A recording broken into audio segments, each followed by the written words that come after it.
So sino ho dito mahilig magdasal? Kaya tayo magle-lesson nito kasi parang ayaw nyo magdasal. No?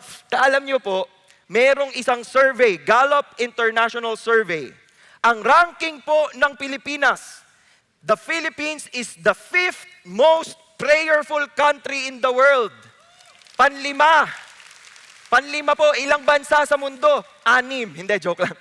Panglima po sa lahat, 100 plus countries in the world. Panglima daw pong pinakamadasalin ang Pilipinas. Alam niyo po kung bakit? Kasi madami tayong problema. Oo, marami ho tayong pinagdaraan ng mga pagsubok. 83% of Filipinos say they pray every day. Kayo ba'y nagdadasal araw-araw? O, di ba? We love the Lord, we love our bottom, but most of all, we love each other. Yung mga ganun mga prayer natin. Pero, alam nyo ba na sa Pilipinas po, ilang National Day of Prayer ang dinideklara natin? Kapag National Bible Day, it becomes a National Day of Prayer. Pag may bagyo, National Day of Prayer. Pag may sakuna, National Day of Prayer. Palagi tayong may National Day of Prayer. Sana pag National Day of Prayer, nagpe-pray po talaga kayo. Di ba? Huwag nating sasayangin yung reminder na yon. Kasi kung karamihan dito sa atin, pag meron kayong pinagdadaanan, anong ginagawa nyo? Tatawagan yung kaibigan nyo. Pag-pray mo naman ako. Ano ang sasabihin ng kaibigan nyo? Pagpe-pray kita. Okay, bye-bye. Tapos gagawin na ho niya yung ginagawa niya. Hindi nyo na ho alam kung pinag-pray niya kayo o hindi. Pero lagi tayo nagsasabi, I'll pray for you. Oy, pray for me. Oy, I'll pray for you. Pero hindi mo alam kung pinag-pray ka niya. Kaya susunod kung may magsabi sa inyo, I'll pray for you. Sabi hindi ngayon na. Pag-pray mo ko ngayon. Pumikit na ho kayo para ho mag-pray na siya kaagad. Hindi ba? So, kailangan nating mas matuto bakit mahalaga ang pagdarasal at ano ang tinuturo sa atin ng pagdarasal. May mga tao po na nagpapadasal po sa akin. Hindi naman ho ako genie, no? Hindi ho nagkakatotoo lahat ng prayers ko. Pero yung mga lumalapit po sa akin kapag prayer and fasting, usually po mga mag-e-exam. Tapos after ng ilang buwan, babalik ho sa akin, sasabihin, nakapasa na po siya, pastor. Sa isip ko, naku, baka isipin niya ako ang nagpapasa sa anak niya. Huwag ho kayong mag-iisip na kapag pinag-pray kayo ng isang tao at natupad yun, may kapangyarihan yung tao. Dahil siya ay nagdarasal sa may tunay na kapangyarihan at sa tunay na kayang kumilos sa ating buhay. Ang gloria hindi sa tao, ang gloria sa Diyos. Yan po ang tatandaan natin. Kaya naman si Jesus, nagturo. Ito po ay parte ng kanyang Sermon on the Mount. Isa sa pinakamahabang sermon ng Panginoon. At talaga pong pag binasa nyo from Matthew chapter 5 hanggang Matthew chapter 7 o kung basta yung ilang verses po doon, talagang lahat yun tinuro ni Jesus. At doon sa punto sa Matthew chapter 6, nagsimula siyang magturo patungkol sa pagdarasal. Sabi niya, when you are praying, do not use meaningless repetition as the Gentiles do, for they suppose that they will be heard for their many words. Kadalasan ho tayo, tinitingnan natin, ang tingin natin sa prayer, pagalingan. Dito tayo mag-pray, magaling mag-pray to. Parang pag nag-pray siya, galing sa lupa, tapos tumataas hanggang langit. Hindi ho doon sinusukat yon. Ang sabi ho ni Jesus, do not be like them. Huwag kayong maging katulad nila. Bakit? Because your Father knows what you need before you ask Him. Naniniwala ba kayong alam ni Lord kung anong kailangan ninyo? Naniniwala ba kayong He cares for you? O, ibig sabihin nun, kung hindi man ho kayo magdasal ng 5 oras, alam pa rin niya kung anong kailangan ninyo. Hindi sa haba at dami ng salita, gumagana ang dasal. Paano gumagana ang dasal? Sa pananampalataya, by our faith in the Lord, by our trust in the Lord, doon ho nagkakaroon ng kapangyarihan yung ating mga dasal. Sabi po ni Martin Lloyd-Jones, prayer is beyond any question the highest activity of the human soul. Man is at his greatest and highest when, upon his knees, he comes face to face with God. Kadalasan nung tingin natin ang pinakamakapangyarihang tao, yung kayang tumayo sa harap at tumingalang ganyan na parang superhero. Ang pinakamalakas na tao po, yung mga taong makikita nyong naninikluhod at nagpapakumbaba at tumatawag sa Panginoon bilang kanilang Diyos at nakasuko sa Kanya. Dahil tunay na kapangyarihan po ang nararanasan niya. Hindi po tayo para magyabang, hindi po tayo maging proud, hindi po tayo para magmataas. Nagre-rely ho tayo, nakaasa ho tayo sa lakas, kapangyarihan, katapatan, kabutihan ng ating Panginoon. Yan po ang ating pag-aaralan. Kaya naman, ang title ng ating message is, Connect to God our Father. Okay? To connect to God our Father. Sabihan po ninyo katabi nyo, Connect to God our Father. Bakit ho kailangan paalala? Hindi po common sa Biblia na ang tingin sa Diyos ay Ama. Ang nagpauso ho nito ay si Jesus. When He started to teach His disciples how to pray, He made a very, very different approach. Ang tingin po ng mga tao, pag nagdarasal sila sa Panginoon, lumalapit sila sa isang nakakatakot na hinilalang. Yung talagang Diyos ng sanlibutan. Pero ginawang mas personal ni Kristo. Nang sa gayon, kung tunay tayong may relationship with Him, we can come to Him as a Father, and we can lay down kung ano man yung ating mga bitbitin. Sino dito close sa daddy? Taas kamay. Kita nyo, walang close sa daddy kasi busy yung mga daddy. So kung hindi kayo close sa daddy, tatandaan nyo to, kung hindi po perpekto ang inyong tatay at walang perpektong tatay, kahit marami ho silang tumayo dito, walang perpektong tatay, tatandaan nyo ito, ang Diyos Ama, perpekto. At pwede tayong sumandal sa Kanya. So paano natin to gagawin? 3 bagay. Recognize, realign, at saka rely. 3 punto po. Sa loob ng ating pag-uusap, 3 puntong pag-uusapan natin. Ang una po, you recognize God as your Father and King. Ngayon, yung iba ho sa atin, pag ho ang inisip nyo ay yung inyong earthly father, yung tatay nyo dito sa lupa, baka ho wala kayong interest na lumapit. Kasi yung experience nyo sa inyong tatay, hindi mabuti. Tatandaan nyo, tao lang yun. Ito, Diyos to. Ito ang lumikha ng sanlibutan. Kaya pwede ho tayong lumapit sa Kanya at makakaasa kayong makikinig siya. Hindi siya busy, hindi siya walang pakialam, available siya dahil siya'y mabuting Ama. So tingnan natin paano sila tinuruan ni Jesus. Sabi po ni Jesus, pray then in this way. Ito ang tuturo ko sa inyo. Hindi sinabi ni Jesus na itong prayer na to ang ipag-pray ninyo. Our Father who art in heaven, hallowed be your name, the kingdom come. Ginagawang tongue twister pa nung iba. Hindi ho yung ng konsepto. Ang turo ng Panginoon, magdarasal ka sa ganitong structure, sa ganitong klaseng flow. So ito po ay pattern. Ito ay tutularan natin, gagayahin natin. Paano daw? Unang-una, tatawag kayo sa Kanya, Our Father. Our Father, ang ibig sabihin niya ay Aba. Alam niyo po yung Aba? You are the dancing queen. Chiquitita, you and I love. Hindi, ibang Aba yun. Kaya ho Aba yung bandang yun kasi yun ho yung mga pangalan ng mga singer. Doon po yung unang pangalan nila. So, hindi ho sila pinangalan kay God. Pero ito po, si Jesus, sa salitang Greek, ang sinabi niya dito, Aba. At yung Aba, ito po ay paglalambing sa tatay. Kapag ho kayo ay lalapit sa tatay nyo nung unang panahon at tinawag nyo siyang Aba, para ho kayong, Apa. Parang Korean novela lang, di ba? Oma. Oma. Ganyan. Parang ganun din, Aba. Ganyan. Aba. Ibig sabihin, eto ako, anak mo. Eto ako, lumalapit ako sa'yo. Tatay. Alam ko, you care. Alam ko, may pakialam ka. Lumalapit ako sa iyo ngayon. Lumapit po tayo sa Panginoon bilang ating Diyos Ama. Hindi ho yan allergic sa inyo. Wag ho kayo mag-isip na, naku, ayaw na sa akin ni God. Lapit ho kayo sa Kanya bilang Ama. Bakit? Bakit pwede natin siyang tawaging Ama? Sabi ho ni Pablo sa Galatians 3, you are all sons of God through faith in Christ Jesus. May paraan ho para tayong lahat ay maging anak ng Diyos. Kadalasan ho, ang meron dito mga anak ng, ayoko magsabi ng masama, anak ng ewan, o di ba, ganyan. Basta pipiliin nyo, ako anak ng Diyos. Anak ng Diyos. Bakit? Through Christ Jesus, through faith in Christ Jesus, naaampon po tayo sa kanyang pamilya. Sinabi ho ni John sa John 1:12, as many as received Him, si Jesus Christ, He gave Him the right to become children of God. Binibigyan tayo ng karapatan para maging parte ng kanyang pamilya. Even to those who believe in His name. Kung ang ating pananampalataya, ating paniniwala po ay nasa Panginoong Hesukristo, na isasama tayo sa pamilya.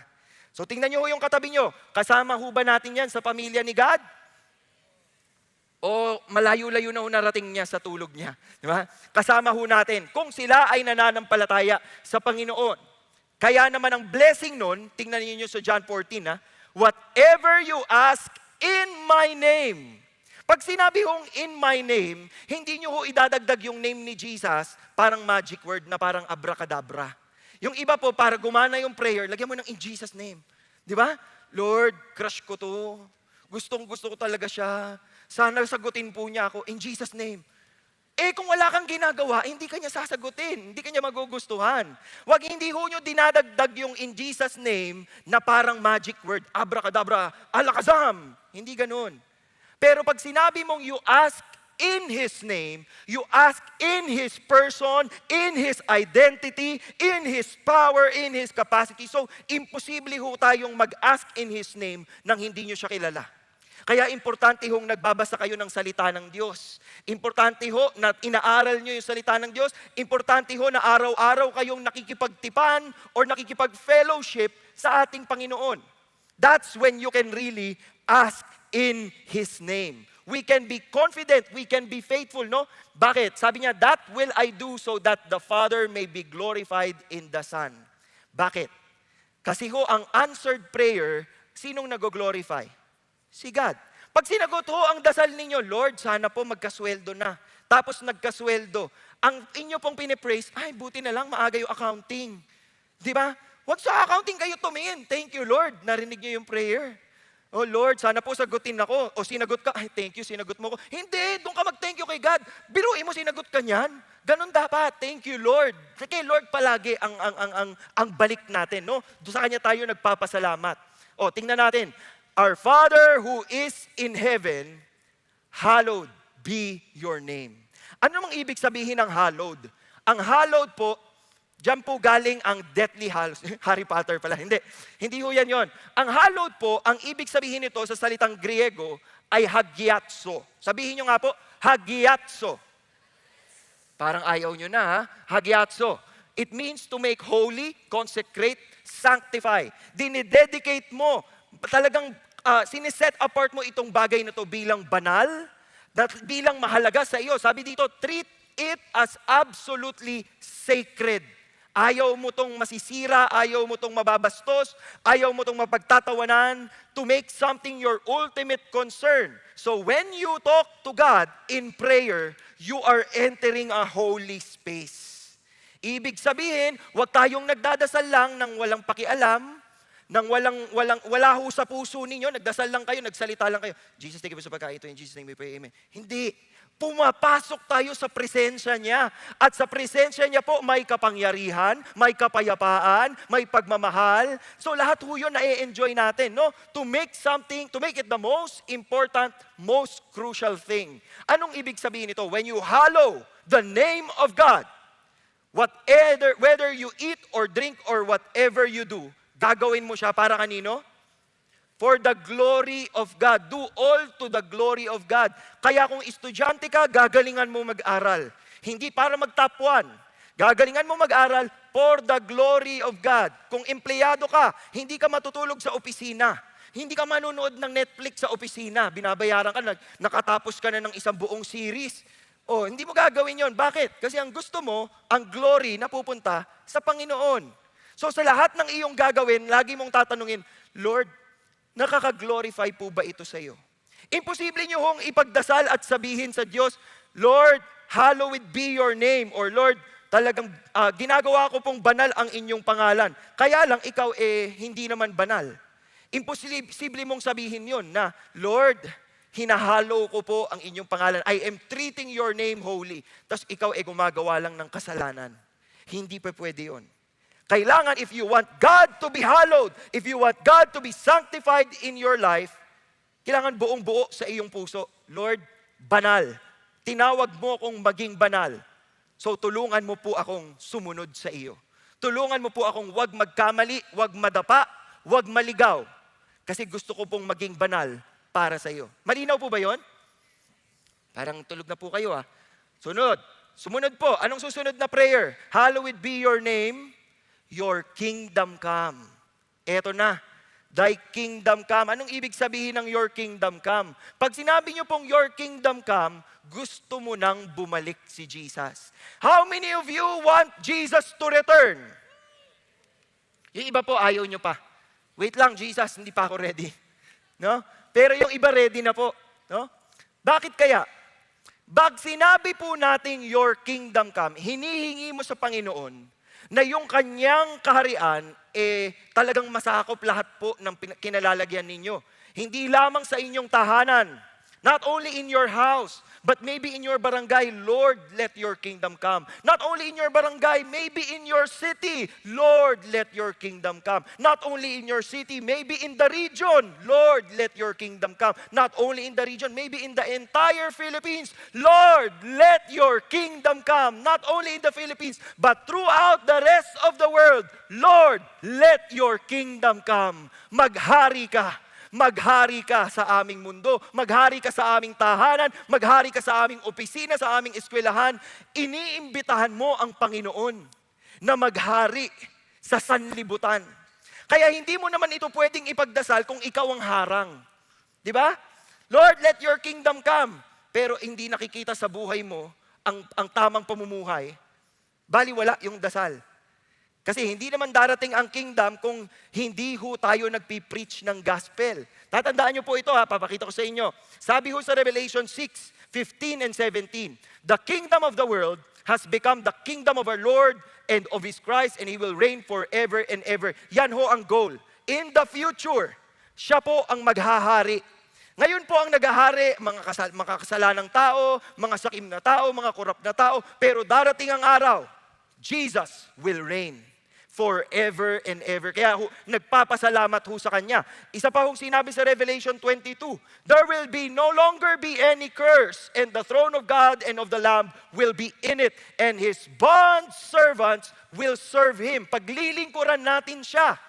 Pero hindi lang yun. Tingnan niyo sa dulo ng verse 5. They will reign forever and ever. Maghahari tayong kasama niya. Kaya ho, pakitignan ho yung katabi. Makakasama ba sa kingdom ni God yan? Parang na-judge nyo po. Huwag naman ganun. Ibig sabihin, dapat ho, inaakay natin yung ating mga mahal sa buhay, papalapit kay Lord. Kasi gusto natin, pag naghari ang Panginoon, damay sila. Kilala din nila ang tunay na hari, ang tunay na talagang gusto nating ma-exalt at ma-worship ang ating Panginoong Hesukristo. So dapat napapakilala ho natin sa ating buhay, no? Ang hulihong dasal sa Biblia. Ano ang huling dasal sa Biblia? 3 salita lang. Ito ho yun. Come, Lord Jesus. Sabi ho, yes, I am coming quickly. Amen. Come, Lord Jesus. At yun ho yung bit-bit nating dasal. Lord, bumalik ka. Tulungan mo kami na ihanda ang mundo sa pagbabalik mo. Lord, bumalik ka. Paano babalik si Lord? Kailangan ho tayong nag-share ng gospel. Sinabi ho sa Biblia, when the gospel is preached throughout the world, then the end will come. Yung mga iba po sa inyong ayaw na bumalik si Jesus, hindi pa nag-share ng gospel. Bakit? Ayoko pang bumalik si Jesus. Patagalin pa natin. Patagalin pa natin ang mga paghihirap natin. Patagalin pa natin ang struggle ng mga tao. Patagalin pa natin ito. Ayoko kasing madamay ito eh. Baka may kagalit kasi kayo. Naku, matatamaan po natin yan mamaya. O tatandaan niyo kung gusto niyo dumating ang kingdom ng Panginoon dito, kailangan sinishare natin ang gospel sa iba. Sinishare niyo po ang good news sa iba. Yan po, when you do these things, you recognize God as Father and King. Susunod na punto natin, you have to realign. Didikit mo rin yung sarili mo sa kagustuhan ni Lord. Hindi pwedeng pag nagdadasal ka, ikaw ang boss. Naramdaman niyo na ba yun? Nagdasal na ba kayo ng ganon? Yung parang dasal niyo, Lord, ano ba naman? Parang, nakakahiya naman sa iyo sabihin sa ni Lord, di ba? Lord, ano ba? Ang tagal naman ng sagot mo. Parang sabihin sa ni Lord, ikaw, sino ba si Lord? Ako ba o ikaw? Di ba? Nakakalito eh. Kaya kailangan ho, pag nagdarasal tayo, nag-a-align din tayo sa will at saka sa plano niya. Kaya ho sinabi, dun sa model of prayer, pagkatapos ng your kingdom come, your will be done. Kaya niyo ho bang ipagdasal yung your will be done? Sino dito kayang ipagdasal na Sige lang, Lord, your will be done. Nakikita natin yung ibang kamay, no? Pero nakikita ko rin yung ibang hirap. Kasi mahirap eh. Paano kung yung will ni Lord, hindi mo gusto? Di ba? Kunyari sa mga single, dahil ako po ang inyong singles pastor, yung mga single, nagpe-pray ng asawa, Lord, please, I want a wife, I want a husband. Please, Lord, bigyan niyo na po ako ng makakatuwang sa aking buhay. O sumagot si Lord, lumapit sa iyo isang tao. Hi, pwede ka bang makilala at madala sa simbahan para maging asawa? Agad-agad no? Ha? Anong sasabihin? Hindi ko type to Lord. Hindi ko type. Hindi ito Lord, hindi ito ang will mo. Wow, choosy. Di ba? Hindi ito ang will mo. Akala ko ba will ni Lord? Di ba? So, paano mo malalaman kung will ni Lord? Sabi niyo, sino nagsabi sa'yo na ikaw ang aking magiging asawa? Sinabi ni Lord sa akin, ako daw ang iyong knight in shining armor. O, pag hindi mo talaga type, okay? Nangangatog ka na. Parang, Lord, totoo ba to? Ganito ang sagot, mga babae. Mga single women, pataas nga kamay yung mga single women. Okay, mga single women, ganito lang ang sagot. Actually, hindi pa sa akin sinabi ni God. So, tanungin ko muna siya, ha? Tapos balikan kita. Ay, huwag nyo na sabihin balikan kita, baka umasa. Sabihin nyo, tanungin ko pa siya. O, so pag kunyari, nagkasalubong ulit kayo dito sa 3 p.m. service, kamusta na ate? Ate pa rin ang pangalan mo kasi hindi mo binigay yung totoong pangalan mo. Kamusta na ate? Kino-confirm pa rin sa akin ni God na ikaw ang aking magiging asawa. Ay, walang reply. Actually, wrong number. Joke lang. Diba? I-align mo eh. Bakit ganun tayo? Tayo namimili. Pero kung tayo lumapit kay Lord at sinabi natin, Lord, what is your will? Kunyari sa trabaho, di ba? Mag-a-apply kayo ng trabaho. 3, in-applyan yung trabaho. Lord, paano kung sumagot lahat yan ng in-applyan nyo? Naranasan nyo na ba yun? Yung kayo ang mamimili ng tatrabahuhin nyo? Wow, gagaling nyo ha? Di ba? Pag ganon, paano kayo mamimili? Anong mataas na sweldo dito? Anong saan malapit to? Pag umulan, babahain ba ako dito? May MRT ba to? May bus ba ito? Kaya ko ba mag-grab papunta dito? Anong decision-making skills ninyo? Sana po ang decision ninyo ganito, Lord, kung saan ho ako magtatrabaho, let your will be done. Kung saan po ako pinakamagagamit para i-represent ang Kristiyano sa workplace, doon mo po ako dalin. Ganun dapat. At when God opens the door, sabihin mo, Lord, sige, dito ako maghahasik ng kabutihan. Huwag kayo maghasik ng lagim. Dito ako maghahasik ng kabutihan. Dito ako mag-share ng gospel. Dito ako mag-share ng buhay ko dahil binago mo ang buhay ko. Your will be done is doing the will of God and doing the purpose of God for your life. 4 lang ho ang reaksyon sa will ni God. Yung iba walang pake. Bakit? Hindi naman nila kilala si God. Pangalawa, napilitan lang. Wala naman akong choice eh. Ito na yung will mo, Lord. Ito na bang pinakagwapo? Wala naman akong choice eh. Ganyan lang. Yung isa po, galit. Lord naman no? Ba't naman ganun? Ba't naman ito yung sagot? Ang dami-daming pwedeng sagot, Lord, bakit ganito? Galit pa. Buti nga na sumagot sa'yo eh. Antayin mong wag sumagot. Di ba? Pero yung pinakamagandang sagot po sa Panginoon, yung pagtitiwala. Yung kaya nyo pong sabihin, Lord, hindi ko maintindihan kung bakit. Pero nagtitiwala ako na may purpose po kayo. Naranasan nyo na bang sabihin yun sa Panginoon? Ilang beses po akong pinagdarasal ko noon. Gusto kong maging pastor.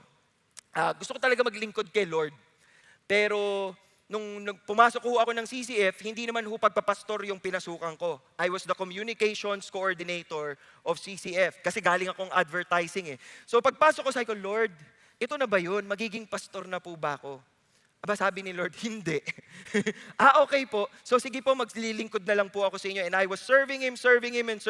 Pero nandun yung desire sa puso ko, Lord, gusto ko talaga pong ibuhos yung lahat-lahat ko para sa inyo. Yung Lord, kahit anong pagawa sa akin, magsalita sa patay, magkasal, magganito, ganyan. Sige, Lord, game. Pero hindi pa binibigay ni Lord. Tapos nadapa ako sa kasalanan. Di ba, nagpakamatay ho ako, syempre, disqualified ako. Sabi ko, Lord, wala na yata ako. Hindi mo pala to plano, Lord. Bakit ko pinipilit yung sarili ko? Kaya lang, tatandaan nyo to. Ang will ng Panginoon, hindi nasusukat sa kung binigay niya sa iyo yung gusto mo. Ang will ng Panginoon nasusukat sa doon sa progreso ng iyong pagdarasal na makuha yung gusto mo, nagbabago yung gusto mo. Dahil hindi ito tungkol sa iyo, kundi tungkol sa plano ni Lord sa iyo. At yun po ang nangyari sa akin. Maraming taon bago ako naging pastor, at marami akong natutunan dahil sa bagay na yon. Nagdarasal din ho kaming mag-asawa na kami po ay magkaanak. Pero tuwing nagdarasal po kami, at excited kami, feeling ko ito na to, darating na yung kanyang dalaw. At tuwing kami po ay magdi-disciple ng aming couples D group, magpe-pray kami, tapos pagkakasal ng couple, kakatawid galing single pagkakasal ng couple, buntis agad. Lord, para sa amin yung prayer sana, pero, sige kanila na lang, Lord. Pero kahit na ganun, hindi tayo magtatampo at mag-walk out kay God dahil ang dasal natin, let your will be done. Let your will be done, O God. Nagdarasal ako na maging mas maayos ang aking pamilya, pero unti-unti kong nakikita na hindi yon mangyayari. Ako'y patuloy na nagdarasal at nagsasabing, Lord, tiwala ako na kung anuman ang plano mo sa kwentong buhay ng aming pamilya, ito ay the best. Ito ay maganda dahil mabuti kang Diyos Ama at hindi mo kami pababayaan. At patuloy akong nagtitiwala at kumakapit sa Kanya. Because our prayer is, let your will be done. Hindi ako, hindi sila, kundi ang kagustuhan mo, O Diyos. Sa dasal po, si Tim Keller ang nagturo nito, no? Para ho yung demolition mining. Dalawa ho ang parte sa demolition mining. Bubutasin mo muna yung lupa, yung semento, yung bato, bubutasin mo, may drill po yan. Diba? Pagkatapos, pag malalim na yung hukay, syusyutan mo na siya ng parang pampasabog. Tama ba yung sinasabi ko sa mga engineer dito o ano? Syusyutan na siya ng pampasabog doon para masisira na lahat. Parang ganyan din ho ang pagdarasal. Kaya lang yung iba sa atin, ang gusto yung sabog lang. Kunyari may quiz ka, di ka mag-aaral. Tapos pag quiz na bukas, Lord, help me Lord. In Jesus' name, I pray for my pen. I have a pen. I have a paper. I pray for this pen. I pray for this paper. Diba? Pero di nag-aral. Lord, I pray for your provision. I pray for your faithfulness. Give me your provision in Jesus' name. Pero tambay ka lang sa bahay. Hindi pa pwedeng pasabog lang tayo. Minsan kailangan meron din tayong ginagawa. Lord, gusto ko na mag-asawa, pero nakakulong ka lang sa bahay. Magpakilala ka sa kapitbahay. Hello, kahit kumaway ka lang Hi, hello. Para man lang meron kang fighting chance. Huwag niyong isipin na ang dasal po ginagawa lang kung kailan nyo kailangan. Kadalasan nung nagdarasal tayo, pag nasa bingit na po tayo nung nakakakabang pangyayari. Hindi ho ganun. Ang dasal po is a habit, is a way of life. Kaya patuloy nyo siyang gagawin, patuloy nyo huhukayin yun, at lalalim kayo ng lalalim. Bakit? Kasi makikita nyo po habang kayo nagdadasal, Lord, hindi pala maganda yung gusto ko. Maganda pa rin yung kung anong gusto mo. So nagbabago po ang ating puso. Kaya dapat po talagang i-practice natin yung ating surrender sa will ni God. Parang si Jesus Christ. Sabi ni Jesus, Father, if you are willing, remove this cup from me, yet not my will, but yours be done. Kung gusto ko lang ang masusunod, Lord, sana wag na akong ipako. Sana wag na akong magdusa. Sana wag naman akong mapahiya ng ganito. But not my will, yours be done. And you give way to the will of God. Palagi hong ganun dapat. Pag sinasabi nating, let your will be done on earth as it is in heaven, Lord, we follow your way. We follow your will. We follow your design. Kayo ang masusunod. Sinong Diyos? Ikaw o siya? Nalito na kayo, no? Sino ang Diyos? Ikaw o siya? Siya. So siya ang dapat tanggapin. Siya ang dapat tanggapin. Alam niyo ba yung kantang yun? At kilanlin sa buhay mo. Siya dapat ang nasusunod. Pangatlong punto po, rely.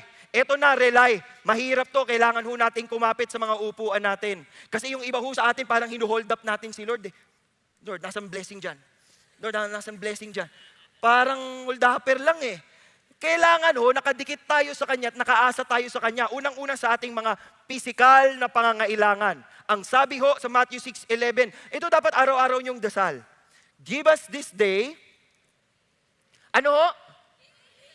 Give us this day our daily bread. Yung iba ho sa inyo, yearly ang hinihingi, annual. Yung iba ho sa inyo, hinihingi na ang buwan at between. Meron ho nagpa-pray sa akin dito, Pastor Paul, tulungan mo naman ako. Matindi talaga tong prayer ko. Sabi ko, sige po, ano po yun? Pag-pray mo naman. Nabigyan ako ni Lord ng 10 billion pesos. Sa isip ko, siguro po, saan niyo po gagamitin? Masamang tao po ba kayo? Pero sinabi ko sa kanya, huwag ka na magbigay ng amount. Ibe-bless ni Lord yan. Ang mahalaga, yung puso mo, naaayon sa Kanya. Kasi pag binigay ni Lord yung 10 billion sa'yo, tapos halang palabito ka mo, saan mo gagamitin yan? Di ba? So, imbis na dun sa value, Lord, ano yung pangangailangan sa araw na ito? Sanay ba kayo? Mayayaman yata kayo eh. Sanay po kami, lumaki din po ako sa konting hirap. So, sanay po kami na nagdadasal para sa pagkain. Lord, sana po today may makain po kami. Kaya po kayang mag-multiply. Yung nanay ko, para yung si Jesus Christ. Di ba? Bibili lang yan ng ano bang mga pinaparami mong pagkain na sa nanay ko. Dumadami po. Minsan yung hotdog na mga ganyang kahaba, hihiwain po ng ganun, no? Tapos lalagyan ng sarsa, tapos tig-3 piraso kayo doon. Di ba? Pero nag-multiply, lahat nakakain. Totoo po yan. Nagdarasal din ho kami para sa bayad sa aking tuition. Ako po ay lumaking scholar. Hindi dahil matalino ako, pero dahil marami kaming sponsor. Kapag wala na pong pambayad ng matrikula ang mga magulang ko, meron ho silang mga natatawagan, mga kamag-anak. At ang tawag po nila, mag-uumpisa yan sa, alam mo ba si Paul? Top 1 siya. Kaya lang walang pantuition. Magpapadala ng pantuition. Kaya ako down na down ho ako nung hindi na ako top 1. Baka hindi na ako makapag-aral. Di ba? Kaya nung college din po ako talagang binuno ng aking mga magulang at talagang nagtrabaho ang aking nanay para kami ay mapag-aral. At sino nag-provide? Nanay ko? Hindi. Ang nag-provide doon si Lord. Kasi faithful si Lord. Binigay niya kung anong kailangan. Nakapagtapos po ako. Pag sinabi niyo pong daily, ang hinihingi niyo kay Lord, supply us with the things we need for the coming day. Yung salita pong epiousios, ang ibig sabihin, nakita po yan sa isang grocery list. No, sa mga nahukay pong mga dokumento, may nakita silang parang grocery list, mga bibilin sa isang araw. Tapos nakalagay doon, epiousios. Ibig sabihin, ito yung kailangan para sa araw na ito. Ang hinihingi mo kay Lord, Lord, sana po hindi magkulang ngayong araw na ito. Paano, yung temptation ng kaaway, sasabihin sa'yo, paano bukas? Paano next week? Paano gusto mo pang manood ng sine? Paano ganito? Paano ganyan? Sabihin mo, yung ngayon lang, Lord. Sapat na yung ngayon. Tapos bukas ulit, dasal ulit ako. Di ba? Yung faith mo sa Panginoon, Lord, you will provide what I need for the day. Kadalasan sino ho dito nag-aalala na baka kapusin? Nag-aalala na baka kapusin, taas kamay. Hindi kayo kinakapos, ha? Patingin nga po, nag-aalala kayo minsan, baka kapusin. Ayun, may tumayo pa dun, di ba? Oo, normal yan. Pero itong sagot ni Lord sa inyo, Matthew 6:26. Look at the birds of the air, that they do not sow, nor reap, nor gather into barns. Na wala hong itinatanim yung mga ibon na yan. Wala hong ipinupunla yung mga ibon na hindi ho sila nag-aani. And yet your heavenly Father feeds them. Sila ho'y nakakakain pa. Are you not worth much more than they? Praise God, praise God. Your heavenly Father feeds them. Kaya ang sagot, why are you worried about your clothing? Minsan po isang beses yung asawa ko naglambing sa akin. Sorry babe, kaya kwento ko dito ha. Minsan po yung asawa ko naglambing sa akin, sabi, babe, bilan mo naman ako ng bagong damit. Sabi ko, nakita mo ba yung cabinet mo? Hindi na nga masara yung cabinet mo sa dami ng damit. Sabi niya, babe, wala na akong damit. Bakit hindi masara yung cabinet? Ayusin mo muna. Inayos. Tapos nung nakita, oh babe, kailangan ko talaga ng damit. Okay. Are you worried about clothing? Will He not much more clothe you? Kung napakaganda ng nilikha ng Diyos, ang gaganda ng mga bulaklak, ang gaganda ng mga bulubundukin, mga bundok, ang gaganda po ng mga bituin sa langit, ng mga ulap, hindi ka ba bibihisan ng Panginoon? Di ba? Faithful si God, you of little faith. Do not worry then, saying, what will we eat? What will we drink? What will we wear for clothing? For Gentiles eagerly seek all these things, for your heavenly Father knows that you need all these things. Alam ni Lord, kailangan mo yan. Kaya lang, anong kondisyon? Ang susunod na verse, huwag niyong kalilimutan. Seek first His kingdom and His righteousness, and all these things, naputol yung verse, no? And all these things will be added unto you. So wag ho kayong mag-alala, wag ho kayong mag-worry, dahil lahat ho ng mga alalahanin ninyo, ngayong araw na ito, alaga kayo ng Panginoon. Yung problema next week, wag mo munang problemahin. Yung problema muna ngayon. Dahil araw-araw tapat si Lord sa atin. Nung kami pong mag-asawa ay magpo-photoshoot, COVID, may lockdown. Hindi kami makapag-photoshoot para sa aming prenup. So, nagdasal kami, Lord, sana po matanggal po yung quarantine. Lumuwag, natanggal yung quarantine, nakapunta kami dun sa venue. Kaya lang umuulan. Umuulan. Sabi ko, mag-pray tayo, Lord. We surrender this day to you. Sana ho magkaaraw, Lord. Wala kaming pambayad ng ilaw. Gusto namin natural light. Para tipid. Lord, please, pasikatin mong araw. Sumikat po ang araw. Nung ikakasal kami, ang asawa ko tumawag sa akin nung lockdown. Sabi sa akin, paano tayo magbabayad para sa kasal? Sabi ko, by faith. Sabi nung asawa ko, anong by faith? Pero hindi ko rin mapaliwanag na by faith eh. Basta alam ko magpo-provide si God. Nag-provide ba si God? Nag-provide. Kinasal po kami. Nag-provide si Lord. Di ba? Ayan o, kaya nga po yung asawa ko tuwang-tuwa eh. Tuwan-tuwa, nakaganyan pa eh. Nag-provide. So rely on your physical needs, rely sa ating God the Father. Dahil alam niyang kailangan mo, ipoprovide niya. Ngayon yung hindi mo kailangan pero pinagpipilitan mo, hindi mo makukuha. Bakit? Dahil masama siya? Hindi. Dahil hindi mo kailangan yan. Yun po ang sagot. Kaya kung nagpe-pray ka, Lord, please, ibigay mo to sa akin. Pero hindi binibigay ni Lord. Ang sagot sa iyo ni Lord, hindi mo kailangan yan. Iba ang kailangan mo. Malinaw po mga kapatid? Parang ayaw nyo yun ah. Parang gusto nyo, yes lang ng yes si Lord. Bukod sa physical needs, spiritual needs. At ang pinaka-spiritual na pangangailangan ho ng lahat sa atin ay kapatawaran. Sino ditong nagkasala? Taas kamay. Sige lang, taas lang po. Naghahanap ako ng banal. Naghahanap ako ng di pa nagkasala, ikaw na lang dito. Wala. Kahit yung mga bata, nakataas ang kamay. Ibig sabihin lahat ho tayo nangangailangan ng kapatawaran ng Panginoon. Tama, mali? Amen. O, anong sabi ho? Forgive us our debts as we also have forgiven our debtors. Ngayon, nagtataka kayo, bakit kaya utang ang sinasabi dito? Patawarin yung utang namin. Kasi sabi dito, forgive us our debts as we have forgiven our debtors. Tuturuan ko kayo ng konting Filipino lesson. Okay? Wala ito nung English service kasi wala naman sila nito. Sa Filipino lang to applicable. So tingnan ninyo maigi. Sabi ho dito, asan na? Ito na. Pag ho kayo ay humihingi ng tawad, sinasabi nyo, patawarin mo ako. Forgive me. Di ba?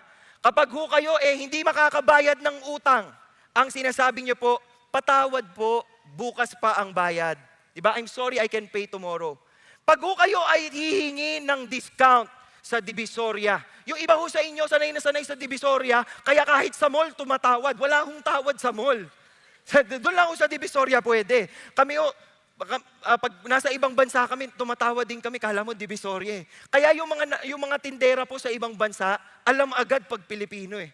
No discount, no discount. You Filipino, okay, no discount. Pwede bang tawaran ito? Di ba, can I ask for a discount?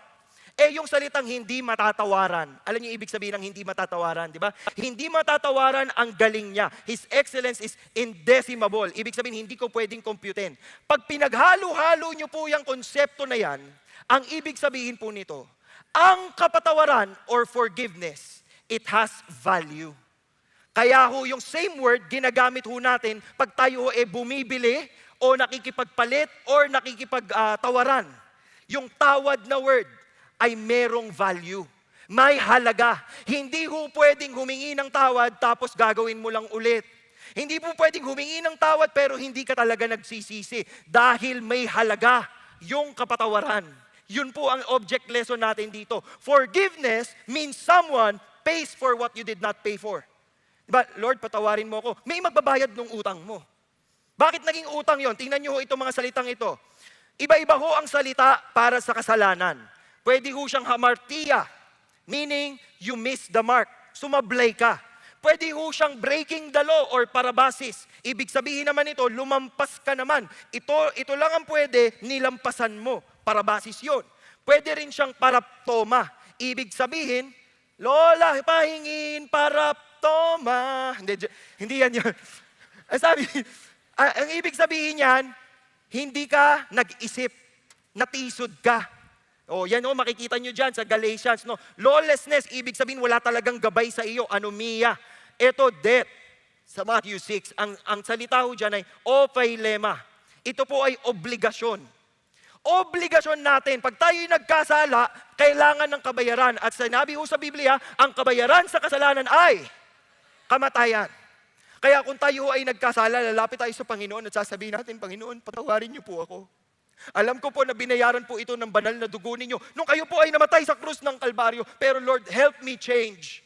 Help me move on. Help me to become a better person. Help me, protect me, Lord. Patawarin po ninyo ako. Dapat ganun. Hindi, ay Lord, sorry, nagkasala ako. Parang nonchalant ka lang, di ba? Hindi pwedeng nonchalant dito. Ibig sabihin, alam mo yung halaga. Kasi pag gumawa ka ng mali, sinong nagdudusa? Lahat yan charge kay God. Kung kayo ay anak ng Diyos, pag kayo'y nadapa, charge ho yun kay God. So pag-iisipan po ninyong mabuti. Kaya lalapit tayo, Lord, forgive our debts. Patawarin niyo po, palusutin niyo po yung aming mga utang. Pero hindi lamang kayo hihingi ng tawad. Kailangan kayo rin ay magpatawad. Sabi sa Matthew 6, if you forgive others for their transgressions, your heavenly Father will also forgive you. Sino dito nadadali ang magpatawad? Madali po para sa inyo magpatawad. Konti lang. Nakikita niyo po, kaya ho maraming nag-aaway. Bakit? Kasi hirap po tayong lahat magpatawad. Yung pag-sorry po ng tao sa atin, parang kulang pa yan. Kailangang magdusa siya. Kakanood niyo po ng teleserye yan. Hindi ako papayag sa batas ng alipin. Ganyan. Kakanood niyo po yan ng mga pangako sa'yo. Di ba? Wag ho kayong ganon. Kailangan ho kung kayo'y napatawad ni Lord. Yung mga kasalanan, nagtaas tayo ng kamay, napatawad tayo ni Lord. Thank you, Lord, napatawad niyo kami. It's now time to extend that forgiveness to others. If you do not forgive others, anong sabi? Your Father will not forgive your transgression. Nakikita niyo, ang hirap niyan. Kung kayo ay naniniklod kay Lord, Lord, please, patawarin mo ko.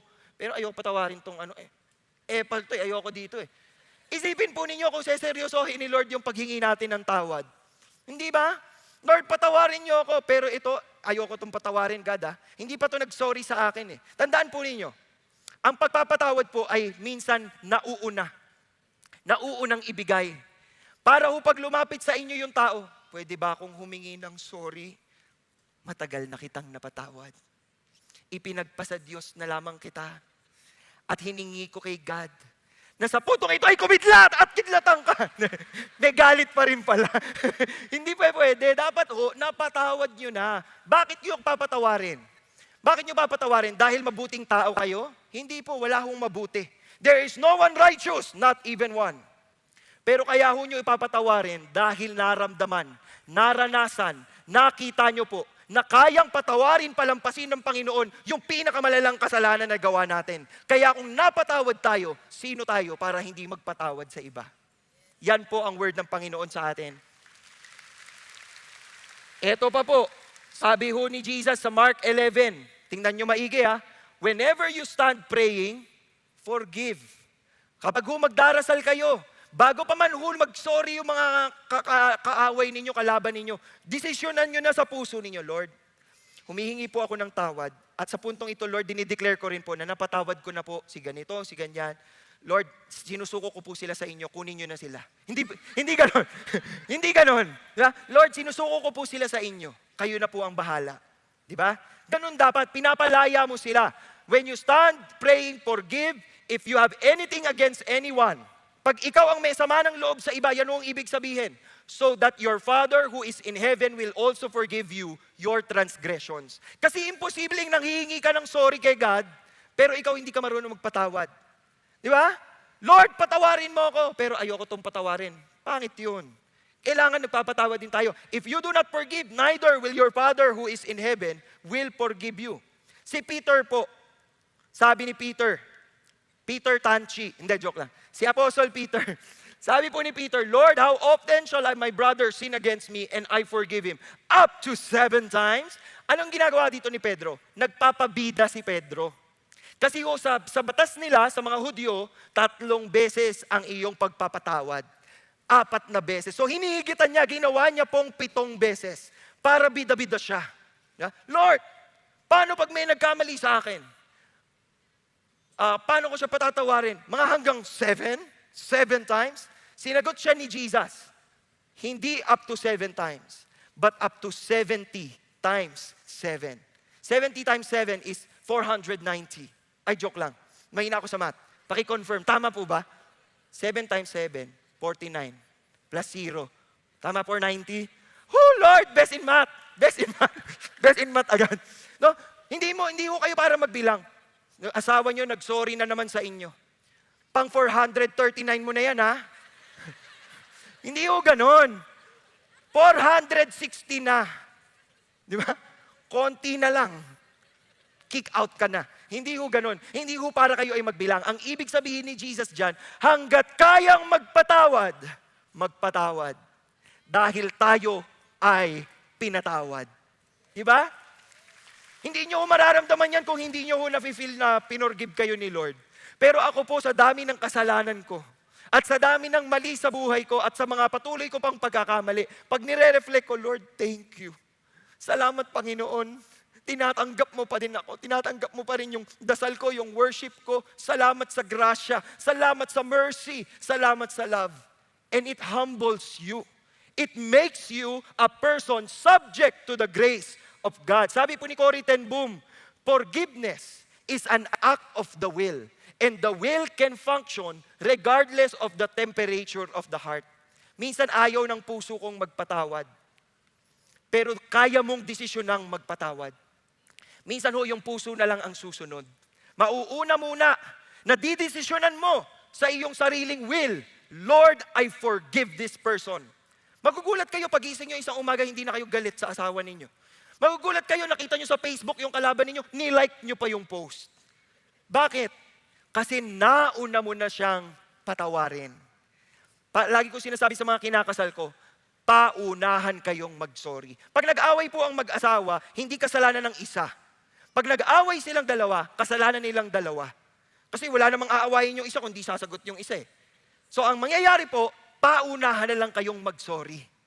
At pag may nag-sorry na, kailangan tanggapin mo yun. Tapos, magsasorry ka rin. Di ba? Ganun lamang po yan. Kaya nating magpatawad kasi naranasan na natin paano tayo patawarin ng Panginoon. Higit dyan, ang ating future provision ng ating mga pangangailangan. Hindi lamang physical, pero yung seguridad ng ating spiritual life. Kayo po ba ay nadadapapat, nagkakamali sa kasalanan? Dito lang po makasalanan. Dito po parang hindi ko narinig. Dito po ba banda, kayo rin po ay nagkakasala pa?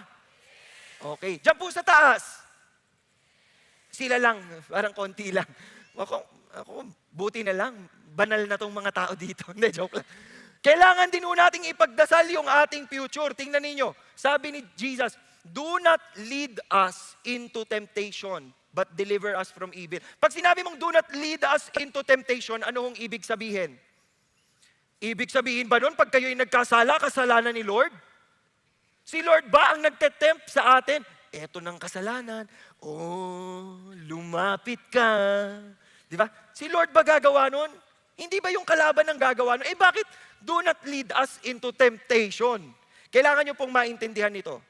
Temptation may come. Trials may come. Ang buhay Kristiyano po ay hindi storm-free. Ang buhay Kristiyano po ay storm-proof. Dahil ang presensya ng Panginoon ang magpoprotekta sa atin. At kung humaharap tayo sa alon ng buhay, siya ho ang mag-aangat sa atin. Lord, tinatangay ako ng baha. Siya ang kukuha ng ating kamay at ibabalik tayo sa lupa. Yan ang katapatan ng Panginoon. Kaya ang dasal natin, do not lead us into temptation. Ang temptation po, ang salitang perasmos, dalawa yan. Yung isa is pagsubok. Katulad nito, consider it all joy, my brethren, when you encounter various trials. Yung trials dyan, same word as temptation, perasmos. Pero bakit magpapasalamat ka? Bakit mag-e-enjoy ka pag may mga pagsubok ng buhay? Because the testing of your faith produces endurance. Lumalakas tayo pag umaharap tayo sa pagsubok ng buhay. And let endurance have its perfect result so that you may be perfect and complete, lacking in nothing. Nakukumpleto tayo. Yan po ay pagsubok. You pray for God to strengthen you. Pero meron pong perasmos na ang ibig sabihin is temptation to sin. At sinabi ho ni James, in-explain ho ito parehas ni James. Tingnan ho ninyo sa James 1. Sabi niya dito sa verse 13, let no one say when he is tempted, I am being tempted by God. Huwag niyong sasabihin na kapag ho kayo ay natutukso, o tukso, layuan mo ako. Huwag mo sabihin na si Lord ang nagtutukso sa iyo. Bakit? For God cannot be tempted by evil, and He Himself does not tempt anyone. Hindi siya ganun. But each one is tempted when he is carried away and enticed by his own lust. Sarili ho natin ngayong siyang desire. Kaya yun ho ang iiwasan natin. Si Simon po, at dito na tayo, malapit na tayo magtapos, no? Si Peter, nabida-bida, si Simon Peter. Sabi ho ni Jesus sa kanya, Simon, Simon, behold, Satan has demanded permission to sift you like wheat. Gusto ka nang araruhin ng kalaban. Gusto ka na niyang kitilin at tanggalin. But what did Jesus do? I have prayed for you, that your faith may not fail. And you, once you have turned again, strengthen your brothers. Binigay ng Panginoon ang pangako kay Pedro, na kapag ikaw ay nadapa, bumangon ka ulit. At palakasin mo mga kapatid mo. Nangyari po yan. Peter denied Jesus 3 times. Hiyang-hiya siya sa balat niya. But when he was restored, when he was forgiven, Peter became the leader of the church. And he encouraged believers. Yung mga humaharap ng pagsubok, anong sabi niya? Pasensya na ho kayo, magiging medyo emotional sa akin ito. Ito ho ang quiet time ko nung araw na ako po ay nilamon ng depresyon. Sabi ho dito, be of sober spirit, be on the alert. Your adversary, the devil, prowls around like a roaring lion, seeking someone to devour. Sinarado ko ho yung Bible ko. Takot na takot ako, sabi ko, Lord, hindi ko maintindihan yung nararamdaman ko. As in, down na down ako. Parang pakiramdam ko, lalamunin ako ng kaaway. Tumigil ako mag-quiet time hanggang sa nilamon na po ako ng utak ko, ng kung ano mang naiisip ko. At yun nga, ginawa ko ang hindi dapat. Sana hindi ako tumigil. Kasi kung binasa ko yung kasunod na verse, ang sabi ho ni Pedro, but resist him, firm in your faith, knowing the same experiences of suffering are being accomplished by your brethren who are in the world. Hindi ka mag-isa. Lumaban ka dahil marami kang kapatid na lumalaban din. Hindi ka nag-iisa. Lumaban ka. Alam niyo, pinakamaganda? Nung ako po ay nakalabas ng ospital, tinuloy ko po yung aking quiet time. Sabi ko, ba't ba ako tumigil dito? At binasa ko tong verse na to. Nasabi ko, Lord, wala na, disqualified na ako. Wala na, tanggal na ako. Alam niyo yung kasunod na verse nito? Hulaan po ninyo. Verse 10. Ba't hindi ko kayo sumasagot? Alam niyo pong kasunod nito? Verse 10. Anong sabi sa verse 10? After you have suffered for a little while, the God of all grace, who called you to His eternal glory in Christ, will Himself perfect, confirm, strengthen, and establish you. Sabi ko, yes, Lord. Totoo, Lord. Totoo po ito. Sige po, pangahawakan ko po ito. Hindi ko alam kung anong mangyayari sa buhay ko noong mga panahon na yon. Pero ang alam ko lang, faithful si Lord. At kung sinabi ito sa salita niya, pangahawakan ko ito. At anong nangyari? I got to worship Him. I got to worship Him as Peter prescribed in the verse after this. Ano po yun? Sabi niya, to Him be dominion forever and ever. Amen. Dahil ang bawat dasal na iniaangat natin sa ating Panginoon, ang bawat iyak na ibinibigay natin sa ating Diyos, ay nag-uumpisa at nagtatapos sa pagbibigay ng papuri sa Diyos ng sanlibutan. Kaya si Pedro, tinapos niya, to Him be dominion forever and ever. Si Jesus, paano niya tinapos yung kanya? For yours is the kingdom. For yours is the power. For yours is the glory forever. Amen. Nasa Kanya ang gloria. Ngayon, kung sumagot si Lord ng yes, kung sumagot si Lord ng no, kung sumagot si Lord ng maybe, to God be the glory. Dahil ang pagdarasal natin hindi tungkol sa atin. Ang pagdarasal po natin ay tungkol sa Kanya. At tuwing tayo'y nagdadasal sa Kanya, hindi lamang natin inihahain yung ating mga gustong makuha. Isinusuko din natin itong lahat at sinasabi, ikaw pa rin, O Diyos, ang siyang masusunod.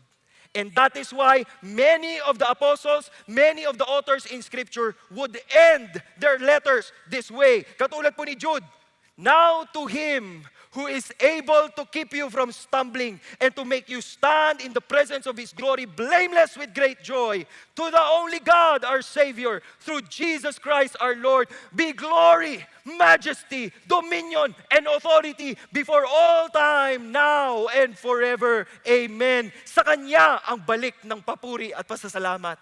Sa Kanya ang gloria. Sa Kanya ang papuri. Sa Kanya po ang papuri.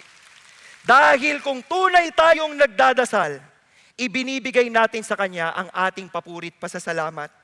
Hindi nyo po pwedeng sabihin, Our Father. Hindi nyo po pwedeng sabihin, Our Father, kung nabubuhay kayo para sa sarili ninyo. Hindi po nyo pwedeng sabihin, Our Father who art in heaven, kung hindi po kayo nag-iimbak ng treasure sa langit. Kung puro dito lang sa mundo ang treasure ninyo, hindi rin po pwede yan. Hindi nyo po pwedeng sabihin, Hallowed be your name, kung ikaw mismo ay hindi hallowed or set apart. Hindi mo pwedeng sabihin, Thy kingdom come, kung wala ka namang ginagawa para mas mapabilis ang pagbabalik ng Panginoong Jesucristo. Hindi mo pwedeng sabihin, on earth as it is in heaven, kung hindi nararanasan ng langit sa iyo dito. Kailangan patikimin mo sila ng langit. Kailangan paranas mo sa kanila ang love ni Lord, ang power ni Lord, ang grace ni Lord. I-share mo ang kaligtasan sa kanila. Pag sinabi mong, Thy will be done, hindi pa pwedeng Thy will be done, tapos hindi ka susunod sa Kanya. Ibig sabihin po ng let your will be done, Lord, susunod ako sa iyo. On earth as it is in heaven, dapat dito pa lang sa lupa, maka-Diyos ka na. Huwag ka maghintay sa langit, maging maka-Diyos. Give us this day our daily bread. Hindi ka pwedeng manghingi ng daily bread kung wala ka namang ginagawa. Hindi mo pwedeng sabihin, forgive us our debts. Ikaw ayaw mo magpatawad. Hindi pwedeng, Lord, lead us not into temptation. Ikaw ang punta ng punta. Hindi po pwedeng sabihin na, yours is the kingdom and the glory, kung palaging tungkol sa iyo lamang ang kwento ng buhay mo. At tandaan niyo po ito, pag tayo'y nagdarasal, nagpapakumbaba tayo sa ating Diyos. Nagpapakumbaba tayo dahil Siya ang may kontrol ng ating buhay. Ngayong araw na ito, sa pagtatapos po natin, iniimbitahan ko kayong lahat na isapuso ang dasal na ito. At kung meron man dito na hindi pa nakasuko sa Panginoon, at hindi nyo pa siya kinikilala bilang inyong Diyos at tagapagligtas, at hindi kayo handang ibigay ang inyong lahat-lahat para sa Kanya, mag-isip-isip kayo. Dahil hindi nyo mararanasan ang kabutihan ni Lord kung hindi kayo nakasuko sa Kanya. Tayo ay pumikit at yumuko. Kung meron man sa inyo ngayon na dumaraan sa pagsubok ng buhay, dumaraan sa paghihirap, dumadaan sa mga problema, dumaraan po sa mga bagay na hindi nyo alam kung paano nyo haharapin. Pwede tayong lumapit kay Lord dahil kaya niya tayong bigyan ng lakas. Meron man po ditong may problema ngayon sa kanilang pamilya, kaya ni Lord baguhin yan, ang takbo ng kwento ng buhay nila. Pero kung meron po sa inyo dito ngayon na hindi pa talaga nakasuko sa Kanya, hindi mo mararanasan ang kapangyarihan ng Panginoong Diyos. Ang ating Diyos amang napakabuti kung hindi ka nakasuko sa Kanya. Kaya atin pong pagdasal yan. Kung kayo ay hindi pa sumuko, you have not surrendered your life to God, and you have not been following God, and you have been following your own decision, your own will, your own desire. Sumuko ka ngayon.